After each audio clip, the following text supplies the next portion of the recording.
আৰু যেটো বিটিআৰ নিৰ্বাচনলৈ মাজত মাত্ৰ 5টা দিন বাকি তাৰ পূৰ্বে মুখ্যমন্ত্ৰী গৰাকীয়ে বিভিন্ন প্ৰান্তত নিৰ্বাচনী প্ৰচাৰ চলাই আছে তামুলপুৰ আৰু উদালগুৰিত মুখ্যমন্ত্ৰী গৰাকীৰ নিৰ্বাচনী প্ৰচাৰ আমি পোনপটীয়া সম্প্ৰচাৰ যোগে আপোনালোকক দেখুৱাব বিচাৰিছো দৃশ্যাংশ মহৰিপাৰাৰ ৰাস্তা বগামাটিলৈকে আমিয়ে বনাই দিলো বিটিসিত দিয়া টকা কেইটা কি হল বিটিসিত যে বছৰি হাজাৰ হাজাৰ কোটি টকা আমি দিও এই টকাবিলাক কত যায় গটিকে ডাঙৰ এন্দুৰ নিগনি বিলাকো আমি ধৰিব লাগিব আৰু বিটিসিৰ টকাও ৰাইজৰ কল্যাণৰ বাবে আমি খৰচ কৰিব লাগিব শ্ৰদ্ধাৰ ৰাইজ আজি বিজেপি চৰকাৰ থকা কাৰণে বিটিসিত বঙালী হিন্দু গোৰ্খা আৰু আজি আমাৰ কোচ ৰাজবংশী খৰণীয়া কছাৰী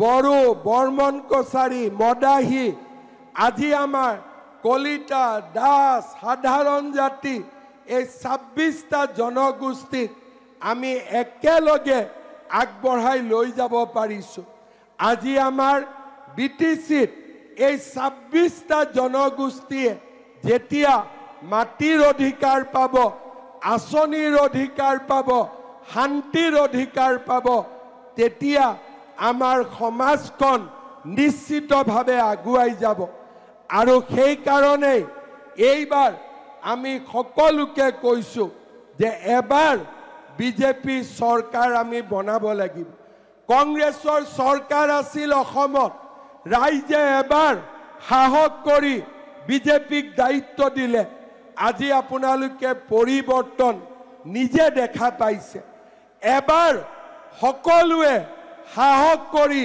যে এইবাৰ আমি বিজেপিৰ চৰকাৰ বনাম এইবাৰ আমি কোকৰাঝাৰত বিজেপিৰ চৰকাৰ বনাম আপোনালোকে দেখিব আপোনালোকৰ কষ্ট আপোনালোকৰ চিন্তা এই গুটেইবোৰ আতৰি যাব কোনো চিন্তা আমাৰ ৰাইজৰ নাথাকিব শ্ৰদ্ধাৰ ৰাইজ যোৱাবাৰো যেতিয়া মই শুক্লাইত আহিছিলো ৰাইজে মোক কেইটামান দাবী দিছিলে কেইবাটাও কাম ইতিমধ্যে সম্পূৰ্ণ হৈছে ৰাইজে কৈছে বিটিআৰত বসবাস কৰা প্ৰতিটো জাতি জনগোষ্ঠীৰ ভূমিৰ সমস্যা সমাধান কৰিব লাগে চেৰফাং পৰিষদীয় সমষ্টিত বিডিঅৰ কাৰ্যালয় লাগে চেৰফাং পৰিষদীয় সমষ্টিত ৰেভিনিউ সাৰ্কুল অফিচ লাগে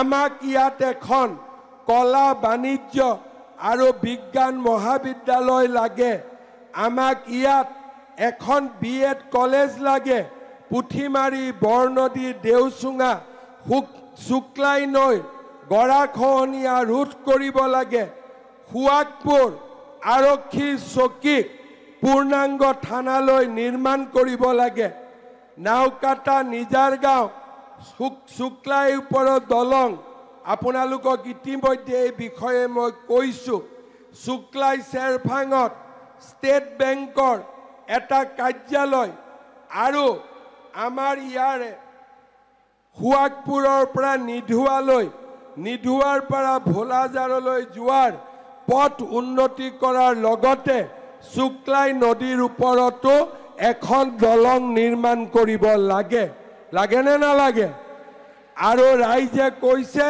যে নাওকাটা আমাৰ হেল্থ চেণ্টাৰটোক এখন পূৰ্ণাংগ স্বাস্থ্য কেন্দ্ৰলৈ ৰূপান্তৰ কৰিব লাগে এই গুটেইবোৰ কথা মই আপোনালোকৰ পৰা লৈছো আৰু এটাকৈ মই আপোনালোকৰ এই গুটেই কামবিলাক কৰি দিম আপোনালোকক মই প্ৰতিশ্ৰুতি দিছো শ্ৰদ্ধাৰ ৰাইজ এতিয়া মই ইলেকশ্যনৰ ওপৰত এটা কথা কম আমাৰ এছেম্বলিৰ ইলেকশ্যন মেচিনত হয় কেনেকে মেচিনটোত যাওঁ মেচিনটোত আমি হাতেদি হেঁচা মাৰি দিওঁ টুট কৰি শব্দ হ'ল ভোট পৰি গ'ল কিন্তু বিটিসিৰ ইলেকশ্যন মেচিনত নহয় কাগজত হ'ব কাগজত হলে আমি বহুত ৰাইজে কি কৰোঁ টিপচহি মাৰি দিওঁ হয়নে নহয়? যদি টিপ সহি মাৰে ভোট কেনসেল হ'ব। টিপ সহিত ভোট নহয়, কিন্তু পুলিং ষ্টেচনত কিছুমান অফিচাৰ থাকে, যদি নিজৰ মতে ৰাইজে ভোট নিদিয়া যেন দেখে দুখীয়া মানুহক কয় টিপ সহিত ভোট দি দিয়ক। তাৰ মানে ভোটটো কেনসেল কৰিব লাগে। ৰাইজে বুজিব যে টিপ সহিত ভোট দিলে ইয়াতে যদি আমি চিয়াহী লৈ ভোট দি দিওঁ ভোট কেনসেল। ভোট কেনেকৈ দিব লাগিব? তাতে এডাল বেলটৰ লগত এডাল ষ্টাম্প থাকে। ষ্টাম্পডাল লৈ আমি ক'ত মাৰিব লাগিব? ক'ত মাৰিব লাগিব? অলপ ডাঙৰকৈ ক'ব লাগিব, ক'ত মাৰিব লাগিব? আমি ষ্টাম্পডাল লৈ পদুম চিনত ভোট মাৰিব লাগিব। কিমান নম্বৰত আছে ৰনেন ভাই? কিমান নম্বৰত আছে ৰনেন ৰজাৰী? 3 নম্বৰ। 3 নম্বৰত বুঢ়া আঙুলি দি ভোট নিদিব, ষ্টাম্পে দি ভোট দিব। ঠিক আছে? ক'ত ভোট দিব? ষ্টাম্প।